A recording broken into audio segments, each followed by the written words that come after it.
কপিল সিব্বল কোন নিপীড়িত মানুষের পাশে দাঁড়িয়ে মামলা লড়েছেন একটাও দেখাবেন? কোন গরিব মানুষ, দুঃখী মানুষ, অসহায় মানুষ তার হয়ে মামলা লড়েছেন কপিল সিব্বল? তিনি আইনজীবী, তিনি চোরকেও বাঁচাতে পারেন, খুনিকেও বাঁচাতে পারেন, এটা তার অধিকার। কিন্তু জিজ্ঞেস করছি as a human being, Kapil বাবু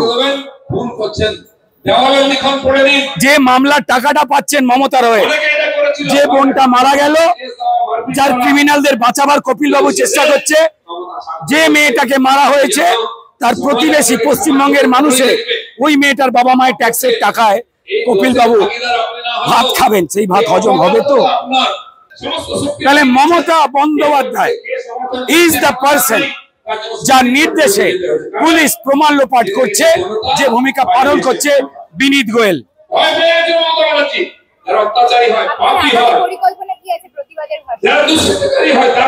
প্রতিবাদী আমি একটা লাইন বলছিলাম, যে আগুন জ্বলছে বুকে এ আগুন নেভা বড় শক্ত।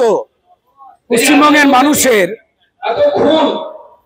মায়েদের, বোনেদের, দাদাদের, ভাইদের, বাবাদের, বন্ধুদের যে আগুন জ্বলছে বুকে এ আগুন নেভা বড় শক্ত। বঙ্গবাসী চোরেদের নয়, প্রতিবাদের ভক্ত। এখানকার জনতা কি অবস্থায় আছে এই ঘটনাটা হয়ে আছে, এই মানুষ এটাকে নিয়ে গাড় মেরেছে, যতক্ষণ না সুবিধা হচ্ছে মতো হবে না। রাজ্যকে উনি ডিফেন্স করতে চাইছেন, কিন্তু এখানকার টিএমসি গুন্ডাদের গাড়ি আটকে দেয়, আনতে দেয় না। আমরা বলতে তার সঙ্গে আছি, এখনো আছি, শেষ পর্যন্ত। তারপরে পশ্চিমবঙ্গের প্রত্যেকটি সংস্থাকে দেখুন, পশ্চিমবঙ্গের মুখ্যমন্ত্রী তিনি সবকিছুকেই দাম দিয়ে কিনতে চান। নির্যাতিতার মা এই বিষয়ে একটা খুব গুরুত্বপূর্ণ কথা বলেছেন।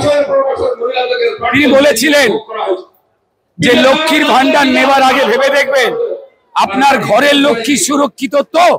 অর্থাৎ লক্ষ্মীর ভান্ডার দিয়ে, আমি লক্ষ্মীর ভান্ডার দিচ্ছি তাই তুমি অন্যায় হলে মুখ খুলবে না, আমি লক্ষ্মীর ভান্ডার দিচ্ছি তাই আমি তোমার মেয়ের সর্বনাশ করব, তোমার ছেলের সর্বনাশ করতো তাই তুমি মা হয়ে মুখ খুলবে না, যারা খুলবে এই হচ্ছে আরজিকর। তো এটা পশ্চিমবঙ্গের সব মানুষ জানেন, তাই নানান ঘটনায় হাঁসখালি থেকে শুরু করে নানান ঘটনার পঞ্জীবিত ক্ষোভে মানুষ রাস্তায় নেমেছে। আমরা প্রতিবাদ করেছি, আমাদের 250-এর উপরে কার্যকর্তা প্রাণ দিয়েছে। কি কারণে? এই বন্টির মতো আমাদের কার্যকর্তারা, ভাইয়েরাও, তারাও কিন্তু সত্যিটা বলে দিচ্ছিল যে কেন্দ্র থেকে হিন্দু, মুসলমান, শিখ, খ্রিস্টান সব গরিবের জন্য কেন্দ্র সরকার কত টাকা দিচ্ছে। আর মমতা বন্দ্যোপাধ্যায় নবান্ন থেকে বসে তার পুলিশ, তার দল, তারা মিলে মানুষের কি কি চুরি করছে, লুট করছে। এই ভয়ঙ্কর প্রশাসনিক পদ থেকে এই অপরাধকে ঢাকা দেওয়ার চেষ্টা করা হয়েছে। বলুন না, এত দুর্নীতিপরণ যে প্রিন্সিপাল, তাকে বাঁচাবার চেষ্টা কেন এত মমতা বন্দ্যোপাধ্যায়?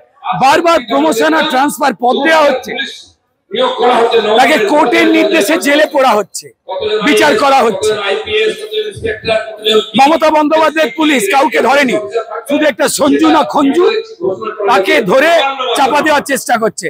ঠিক যেমন সিপিএম এর সময় ধনঞ্জয়ের 14 বছর যাবজ্জীবন হয়ে যাওয়ার পর যেই সে জেল থেকে ছাড়া পাচ্ছিল, তখন সিপিএম ভয় পেয়ে গিয়েছিল যে এইবারও মুখ খুলে বলে দেবে আমার সঙ্গে আর কারা এই পাপ কাজ করেছিল, নাকি আমি ছিলাম না, ওরা ছিল, তাই তাকে ফাঁসি দিয়ে দেওয়া হলো। সেম পলিসিতে মমতা বন্দ্যোপাধ্যায় এই সিভিক পুলিশকে ফাঁসাবার চেষ্টা করছে। বিশেষ করে পশ্চিমবঙ্গের মানুষের যেভাবে মানুষ বলছেন বিচার চাই, জাস্টিস চাই, অবশ্যই চাই, কিন্তু জাস্টিস বা বিচার তখন দেওয়া সম্ভব হয় যখন এভিডেন্স কালেক্ট হয়। পশ্চিমবঙ্গ তথা সারা ভারতবর্ষের মানুষ দেখে নিয়েছেন যে ধাপে ধাপে স্বাস্থ্য বিভাগ এবং পশ্চিমবঙ্গের পুলিশ বিভাগকে কিভাবে প্রমাণ লোপাটের জন্য প্রথমে ডেড বডি দেখেও আনন্যাচারাল ডেথ ঘোষণা, তার আগেও বলা অজ্ঞান হয়ে গেছে, তারপর পোস্টমর্টম করে ফেলা হলো আগে, এফআইআর হওয়ার আগে। অর্থাৎ এটা পরিকল্পিত একটা হত্যাকাণ্ড। ওই হাসপাতালে যা দুর্নীতি চলতো, পশ্চিমবঙ্গের সব হাসপাতালেই হয়, কিন্তু ওটা আতুর ঘর বানানো হয়েছিল। যারাই প্রতিবাদ করতেন, টিচারদের হয়ে গেলে, ডাক্তারদের হয়ে গেলে ট্রান্সফার, আর স্টুডেন্টদের তাদের দিক থেকে প্রতিবাদ এলে রেজাল্ট খারাপ করে দেওয়া, আর না হলে কেউ সাহসী প্রতিবাদী হলে তাকে আমাদের এই বোন তিলোত্তমার মতো হাল করে দেওয়া হয়। কেউ কেউ গুলিয়ে ফেলছেন যে এটা বুঝি শুধুই রেপ, তা নয়, পরিকল্পিত একটা হত্যাকাণ্ড সত্যি চাপা দিতে, যাতে না সে এই হাসপাতালের পুলিশ এবং স্বাস্থ্য বিভাগের যে জমাট দুর্নীতি পরিকল্পিত, সেইটা যাতে বাইরে না আসতে পারে, সেই জন্য শক্তি প্রয়োগ, ক্ষমতা প্রয়োগ করে একজনকে নৃশংসভাবে মারা। এই খুনের মধ্যে একটা পার্ট হচ্ছে রেপ।